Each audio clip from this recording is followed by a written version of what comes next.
बिस्मिल्लाहिर्रहमानिर्रहीम। अस्सलाम वालेकुम नाज़रीन, आप यूट्यूब चैनल देख रहे हैं। मैं इमरान खान हूँ। पाकिस्तान के इम्पोर्टेड वज़ीर-ए-आज़म शहबाज शरीफ साहब ने एक गैर ज़रूरी जुमला बोला है।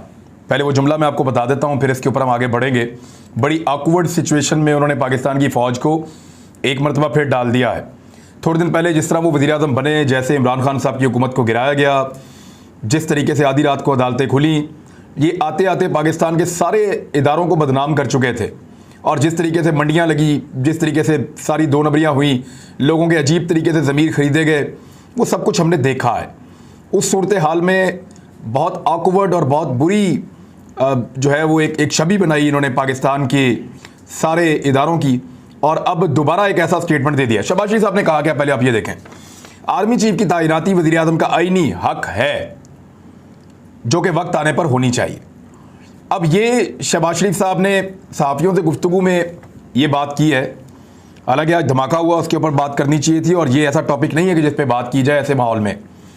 साबिक वज़ीर-ए-आज़म इमरान खान साहब से जब भी हमने पूछा, बहुत सारे मीडिया के लोगों ने, कि आप आर्मी चीफ को एक्सटेंशन देंगे या आप नए आर्मी चीफ की तैनाती के बारे में कोई इरादा रखते हैं, तो उन्होंने कहा ये तो अक्टूबर और नवंबर में जाके हम इसका फैसला करेंगे, अगस्त के बाद, सितंबर के बाद।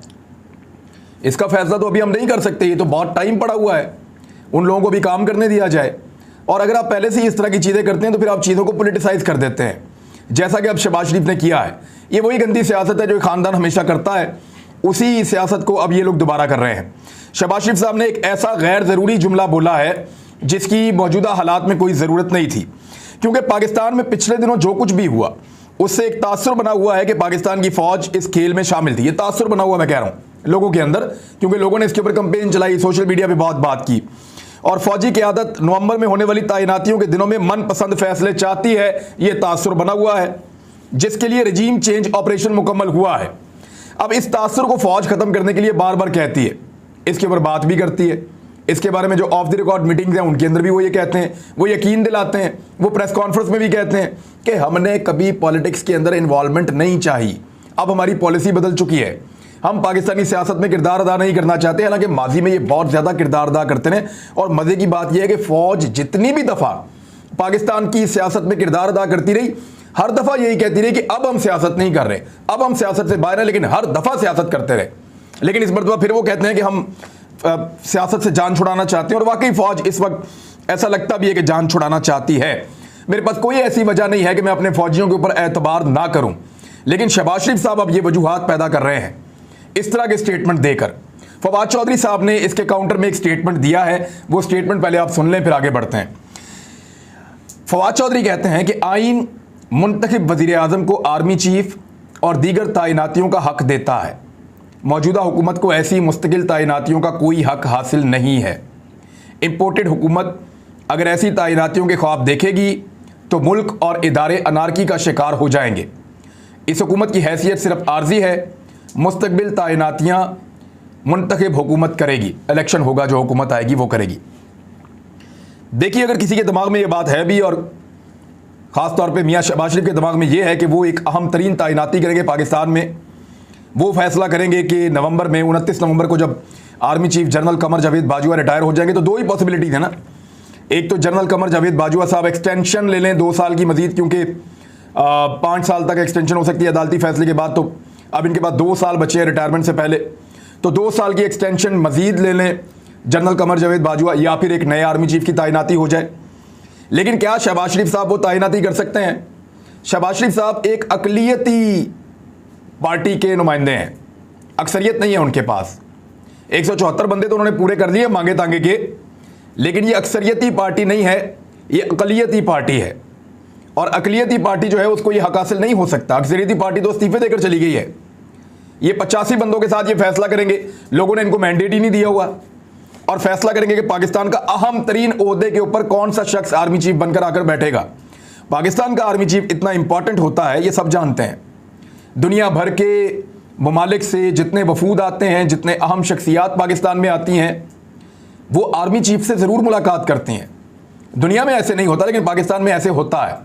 और उसकी वजह यह है, पाकिस्तान एक सिक्योरिटी स्टेट है, पाकिस्तान के आसपास इस तरह के हालात हैं, जितने लोग आते हैं उनको काम होता है। और पाकिस्तान में फ़ौज एक हकीकत के तौर पर रही है, 4 मरतबा इस मुल्क में मार्शल लॉ लगा है, और कहीं ना कहीं फ़ौज का हमेशा सियासत के अंदर कुछ ना कुछ रोल रहा है। फॉरेन पॉलिसी में, दीगर चीज़ों में, तो हमारे जो हैं वो आर्मी चीफ से हमेशा लोग आकर मुलाकात ज़रूर करते हैं, चाहे कुछ भी सोचे उसके बारे में, लेकिन मुलाकात ज़रूर करते हैं। अब एक ऐसी फ़ौज के सरबराह को चुनेंगे, एक ऐसी शख्सियत यानी शहबाज शरीफ साहब, और वो उसके लिए इशारे दे रहे हैं अपने बयानात में। इशारा तो यही है ना कि वज़ीर आज़म कौन है, वो खुद हैं, और वक्त आने पे फैसला करेंगे। यानी इन्होंने तो फैसला किया हुआ कि 1.5 साल अभी इन्होंने पाकिस्तान में हुकूमत चलानी है, लेकिन फैसला तो जब वक्त आएगा तो पता चलेगा कि बजट के बाद पाकिस्तान में क्या बनेगा, या जब इमरान खान साहब लॉन्ग मार्च लेकर इस्लामाबाद पहुंचेंगे तब क्या बनेगा। अब जिस तरह शहबाज शरीफ साहब का ये स्टेटमेंट गैर ज़रूरी है, फवाद चौधरी साहब का जो जवाब आया, इससे अब एक नई बहस शुरू हो गई है। और अब आप सोशल मीडिया के ऊपर, ट्विटर की स्पेसेस के ऊपर, फेसबुक, यूट्यूब, हर तरफ इन चीज़ों को सुनेंगे। अगर ये फैसला शहबाज शरीफ ने करना है तो फिर याद रखिएगा, पाकिस्तान का अल्लाह ही हाफिज है। पाकिस्तान की अहम तरीन तैनाती एक ऐसा शख्स करेगा जो जमानत के ऊपर वज़ीर आज़म बना, जिसके ऊपर संगीन करप्शन के इल्ज़ामात हैं, जिसके ऊपर मनी लॉन्ड्रिंग के इल्ज़ामात हैं, जो नैब का मुल्जिम है, जिसने अपने भाई को 50 रुपए के स्टाम्प पेपर के ऊपर मफरूर करवाया था, जिसको पता नहीं चलता कि उसके अकाउंट में करोड़ों रुपए कैसे आ जाते हैं, अरबों रुपए कैसे आ जाते हैं, और उसकी पूरी फैमिली इस खेल के अंदर इन्वॉल्व रही है। मकसूद चपड़ासी वाला भी उसका हिस्सा है, उसका नाम ECL में था, लेकिन अब उसको रातों रात वज़ीर आज़म पाकिस्तान तो बना दिया गया है। तो क्या ये शख्स एक आर्मी चीफ को तैनात करेगा?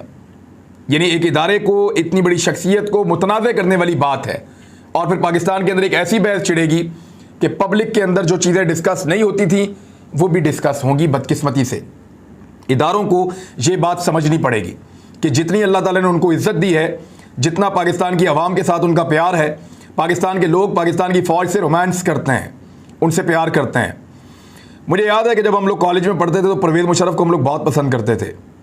उससे पहले जनरल ज़िया उल हक को भी लोग बहुत पसंद करते थे। ये डिक्टेटर थे सिर्फ इसलिए नहीं, जनरल राहील शरीफ को भी लोग बहुत पसंद करते थे, बहुत प्यार करते थे। और जनरल बाजवा साहब से भी लोग प्यार करते होंगे। पाकिस्तान की फ़ौज से, फ़ौज के सिपह सालारों से, जनरल फैज़ हमीद से लोग बहुत प्यार करते थे। पिछले दिनों आपने देखा उन्होंने कितना काम किया। जनरल आसिफ गफूर से लोग बहुत प्यार करते हैं। तो इस तरह एक फ़ौज का और पब्लिक का, जितने पाकिस्तान के निशाने हैदर हैं उन पे लोग जान छिड़कते हैं। ये दो लड़कों ने, नुमान ने और हसन ने, जो इंडिया के जहाज़ गिराए, उनसे लोग कितना प्यार करते हैं। जिन्होंने अभिनंदन का जहाज़ गिराया, बहुत प्यार करते हैं। तो पाकिस्तानी तो जान छिड़कते हैं अपने फ़ौजियों के ऊपर, और उनसे उनका एक रोमांस है। तो इसका, इस तरह की मुतनाज़ शख्सियत से आप तैनातियाँ करवा के अब उस रोमांस को ख़त्म नहीं कर सकते। आप लोगों के दिलों में चुभन पैदा नहीं कर सकते, खलिश पैदा नहीं कर सकते। लोग आपसे प्यार करना चाहते हैं और करते हैं। अब आ जाए एक और बड़ी खबर की तरफ कि बिलावल भुट्टो जरदारी साहब अब शामिल हो गए हैं शहबाज शरीफ की कैबिनेट में। कितनी मज़े की खबर है। यानी जुल्फ़िकार अली भुट्टो शहीद होने के बावजूद उनका खून भी वो धब्बा नहीं धो पाया कि वो उस दौर में अयूब खान की कैबिनेट में थे। Field marshal Ayub Khan dictator थे, उनकी काबीना में थे, वज़ीर ख़ारजा थे जुल्फ़िकार अली भुट्टो। और ये एक बहुत बड़ा धब्बा था जो इनका खून भी नहीं धो पाया। आज भी लोग उनको ताना देते हैं कि अयूब खान जो हैं वो फातिमा जिन्ना के ख़िलाफ़ थे और जुल्फ़िकार अली भुट्टो उनकी कैबिनेट में थे। इसी तरह अब बिलावल भुट्टो जरदारी साहब जो हैं, भुट्टो साहब को जो कत्ल किया था, जिसको भुट्टो साहब का कातिल कहते हैं, अदालती कत्ल कहते हैं, कि वो ज़िया उल हक साहब के ऊपर इल्ज़ाम लगाते हैं, साबिक पाकिस्तान के डिक्टेटर जनरल ज़िया उल हक। और बिलावल भुट्टो जरदारी अपने मुंह से नवाज शरीफ और शहबाज शरीफ के लिए ये कहते रहे हैं कि नवाज शरीफ, शहबाज शरीफ, ये लोग ज़िया उल हक के बेटे हैं, कि नवाज शरीफ ज़िया उल हक का बेटा है। सुन लें ज़रा, फिर मैं बताता हूँ। मियां मोहम्मद नवाज शरीफ ज़िया उल हक का बेटा है। ये सुन लिया जी आपने। अब बिलावल भुट्टो जरदारी जो है वो ज़िया उल हक के बेटे की काबीना में शामिल हो गया है। ज़िया उल हक के बेटे की काबीना में शामिल हो गया है। तो अब उनको मेरे ख्याल में जिंदा है, भुट्टो जिंदा है कहने की कोई ज़रूरत नहीं है। जीवे भुट्टो कहना बंद कर दें। फिर वो इसलिए बंद कर दें क्योंकि आज भुट्टो के कातिल के बेटों की काबीना का हिस्सा बिलावल भुट्टो जरदारी खुद बन गए हैं। और मामला जो है वो कोई इजाज़त का नहीं था। एक्चुअली सीट एडजस्टमेंट के लिए उन्होंने ये वजारत कबूल की है। सीट एडजस्टमेंट यहाँ मांगी है पंजाब में इन्होंने, कुछ 20 सीटें MNAs की और 40 सीटें MPs की। इतनी तो नहीं मिल रही, लेकिन PMLN ने कुछ भीख दी है पाकिस्तान पीपल्स पार्टी को, क्योंकि पीपल्स पार्टी को अपनी औकात पता चल गई है कि पंजाब में उनको अब कुछ नहीं मिलने वाला। चंद जगहों पे थोड़े बहुत वोट हैं उनके, उसके अलावा पंजाब उनके हाथ से निकल चुका है। पाकिस्तान पीपल्स पार्टी ने जिस तरह रूल किया 2008 से 2012 तक और 2013 तक, और फिर उसके बाद जिस तरह उन्होंने सिंध के हालात किए बिलावल ने और आसिफ अली जरदारी ने मुराद अली शाह के दौर में या कायम अली शाह के दौर में, तो उससे पंजाब के लोग डर गए हैं और पीपल्स पार्टी यहाँ से वॉश आउट हो गई। फिर पीटीआई एक रिएक्टिव पार्टी बनी, लोग जो है वो पीपल्स पार्टी को छोड़ के पीटीआई में आ गए। ये सारे पीपल्स पार्टी के पुराने वर्कर हैं जो इस वक्त पीटीआई के साथ खड़े हैं, वो पीएमएलएन की मुखालफत में वहाँ गए हैं। तो इनको ये समझ नहीं आ रही कि ये तो जिद है दोनों पार्टियां एक दूसरे की, नून लीग और पीपल्स पार्टी, लेकिन अब वो इनको इकट्ठा करके सीट एडजस्टमेंट करना चाहते हैं। लोगों का गुस्सा पता किस लेवल का है? पाकिस्तान तहरीक इंसाफ का एक एमपीए गालिबन कहूटा के इलाके का है, वो वापस अपने इलाके में गया, उसको फेंटी लगाई लोगों ने। ये वो है जिसने एक होटल के अंदर क़याम किया और हमजा शहबाज को वोट दिया था। मुनरिफ एमपीएस के अंदर से एक एमपीए, उसको फेंटी लग गई बेचारे को। उन्होंने पकड़ के फेंटी लगा दी कि यार तुमने क्यों हमारा वोट बेचा, या तुमने क्यों जाके, हमने वोट तुम्हें दिया था इमरान खान के लिए, तुमने जाके वहाँ पे दे दिया। मेरे ख्याल में मैं इसकी मजम्मत करूँगा इसलिए कि अपना गुस्सा बैलेट बॉक्स के अंदर निकालें, सुबह उठें, जाकर वोट डालें, अपने वोट की रखवाली करें और रिजल्ट लेकर घर जाएं, बजाय इसके कि आप लोग लोगों के ऊपर तशद्दुद करें और कानून अपने हाथ में लें। ऐसा बिल्कुल ना करें। मैं सलीम साफ़ी वाला मशवरा आपको नहीं दूंगा जो उन्होंने हाल ही में दिया है तहरीक लब्बैक को और फजल रहमान की पार्टी को, कि रमज़ान के बाद उनके कारकुन फारिग हो जाएंगे और वो निकल आएंगे सड़कों पे और पाकिस्तान तहरीक इंसाफ के कारकुनों के साथ लड़ेंगे और सड़कों के ऊपर जंग लगेगी। पता नहीं ये आदमी क्या चाहता है, समझ नहीं आती मुझे। मैं ऐसा कोई मशवरा नहीं दूंगा। मेरा ये कहना है कि किसी को हाथ भी ना लगाएं, जाएं और जाके बैलेट बॉक्स के अंदर अपना फैसला करें, पुरअमन एहतजाज करें, आवाज़ उठाएं, धरना दें, जुलूस निकालें, जलसा करें और अपने वोट का हक इस्तेमाल करें जो आपको आपके आइन ने, आपके कानून ने आपको हक दिया है। एक बड़ी मुसीबत पैदा हो गई है शहबाज शरीफ साहब के लिए, और ये बड़ी मुसीबत हुकूमत के लिए बन गई है और गालिबन सऊदी अरब से भी इसके बारे में अब बात की जा रही है। मुसीबत ये है कि शहबाज शरीफ साहब ने अपने सऊदी अरब के विज़िट में उम्रे की अदायगी भी करनी है, और उम्रे की अदायगी के लिए जिस वक्त वो जा रहे हैं, इस वक्त सऊदी अरब के दोनों हरमैन में, यानी वहाँ पे मक्का मुकरमा में और मस्जिद नबवी में, मदीना मुनव्वरा में, दोनों तरफ बहुत बड़ी तादाद में मुसलमान मौजूद हैं और रश बहुत ज़्यादा होता है इन दिनों में। इन दिनों में बहुत मुश्किल होता है जगह मुहैया करना, आम लोगों को बहुत मुश्किल होता है कि उनके लिए जगह मुहैया की जा सके। आम लोग क्योंकि जगह ही नहीं छोड़ते और ख़ास लोगों के लिए बहुत मुश्किल हो जाता है। तो शहबाज शरीफ साहब उम्रे की अदायगी के लिए जा रहे हैं, उनको पाकिस्तानी जो वहाँ पे उम्रा ज़ायरीन हैं उनसे कैसे बचाना है, ये है सबसे बड़ा चैलेंज। वजह यह है कि वहाँ पे बहुत सारे पाकिस्तानी भी इस वक्त उम्रा की अदायगी के लिए मौजूद हैं। रोज़ाना वहाँ से दुआओं वाले मैसेजेस आ रहे हैं, दुआओं वाली वीडियोज़ आ रही हैं, लोग इमरान खान के हक़ में दुआ कर रहे हैं और लोग ये कह रहे हैं कि पाकिस्तान में जो रिजीम चेंज का ऑपरेशन हुआ है, अल्लाह ताला उनको तबाह कर दे, बर्बाद कर दे। इस किस्म की दुआएं लोग वहाँ पे मांग रहे हैं और रोज़ाना सोशल मीडिया पे उसकी वीडियोस आती हैं। अब इसको देखते हुए ये फैसला किया है मौजूदा इम्पोर्टेड हुकूमत ने कि शहबाज शरीफ को बचाने की हर मुमकिन कोशिश की जाएगी, इनको हुजूम से दूर रखा जाएगा, लोगों को इनके करीब नहीं आने दिया जाएगा, सिक्योरिटी का एक बहुत बड़ा हिसार बनाया जाएगा।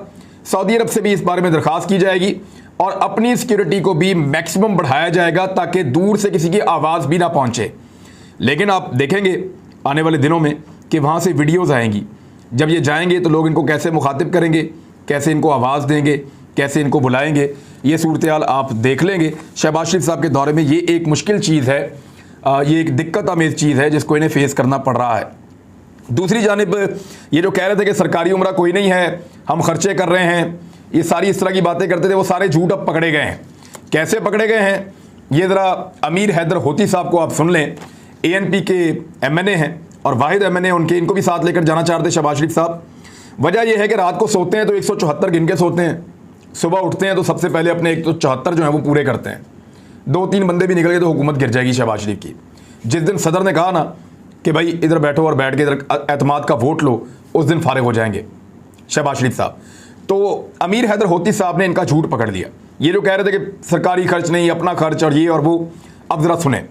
अवामी नेशनल पार्टी ने वज़ीर आज़म के साथ सरकारी उम्रे पर जाने से माजरत कर ली है। वज़ीर आज़म के मशकूर हैं कि उन्होंने उम्रा की अदायगी की दावत दी। वज़ीर आज़म की जानिब से कौमी यकजहती के तौर पर दौरा सऊदी अरब को कदर की निगाह से देखते हैं। सरकारी सतह पर उम्रा की अदायगी हमारी रवायत नहीं है। दीनी फरीज़े की अदायगी इनफरादी अमल है, पहले भी अदा किए हैं और अदा करते रहेंगे। वज़ीर आज़म शहबाज शरीफ के मशकूर हैं, लेकिन सरकारी तौर पर उम्रा की अदायगी के लिए नहीं जाएंगे। उम्मीद है नई हुकूमत इसी तरह कौमी यकजहती को बरकरार रखते हुए तमाम सियासी लीडरशिप को एतमाद में लेगी। अब ये कह रहे थे कोई सरकारी उम्रा नहीं है, सरकारी हाजन और सरकारी हाजी यहाँ पे कितने सारे फिर रहे हैं पाकिस्तान में। 20 से 30 लाख में भी ऐसा उम्रा नहीं हो सकता प्रोटोकॉल वाला जैसा उम्रा आपको ये शहबाज शरीफ का वफद में होगा। आप खाली टिकट के पैसे दें, शहबाज शरीफ के साथ शामिल हो जाएं, उम्रा तो सरकारी है ना भाई। सिर्फ आपने शो ही करना ना कि मैंने टिकट दिया है, टिकट के पैसे कहाँ से आए कौन पूछेगा, कौन उसकी इंक्वायरियाँ करेगा। सरकारी है सब, जो मर्जी को कहता रहे सरकारी है सब। गाड़ियाँ सरकारी, प्रोटोकॉल सरकारी, इंतजामात सारे सरकारी, खाना पीना सरकारी, हर चीज़ सरकारी है। खाली टिकट के पैसे तो नहीं है, और टिकट के पैसे भी कौन देता है। तो ये जो झूठ था वो पकड़ा गया है और सरकारी उम्रा नहीं है। देखिए मैं शुरू से इस बात का कायल हूँ कि ये चीज़ें कभी भी अपनी जेब से हमेशा करनी चाहिए। अल्लाह ताला सबको तौफीक दे और सब जाएं, और अगर आपकी जेब आपको तौफीक देती है तो आप दूसरों को भी भेजें, लेकिन सरकार के पैसों पे नहीं। गरीब मुल्क है पाकिस्तान, अमीर मुल्क थोड़ी है। दूसरी जानिब जो है वो एक सवाल उठाया था, द साउथ एशिया टाइम्स ने एक सर्वे हुआ है, उन्होंने पूछा कि आप में से कितने लोग ये समझते हैं या क्या आप ये समझते हैं कि इमरान खान को एक कॉन्स्पिरेसी के ज़रिए से या साजिश के ज़रिए से उनकी हुकूमत को गिराया गया है और पावर से बाहर किया गया है। तो येस और नो का ऑप्शन था, और इसमें जो वोटिंग हुई है साउथ एशिया टाइम्स के पास, उसमें 95% अफराद कह रहे हैं कि येस और 5% लोग कह रहे हैं कि नो। यानी 95% लोग समझते हैं कि इमरान खान को साजिश करके निकाला गया है। तो मैं भी यही समझता हूँ, इसीलिए हमने अपना ये मौक़िफ़ रखा हुआ है कि इम्पोर्टेड हुकूमत नामंजूर। अब तक के लिए इतने, अपना ख्याल रखिएगा, अपने इस चैनल का भी। अल्लाह हाफ़िज़।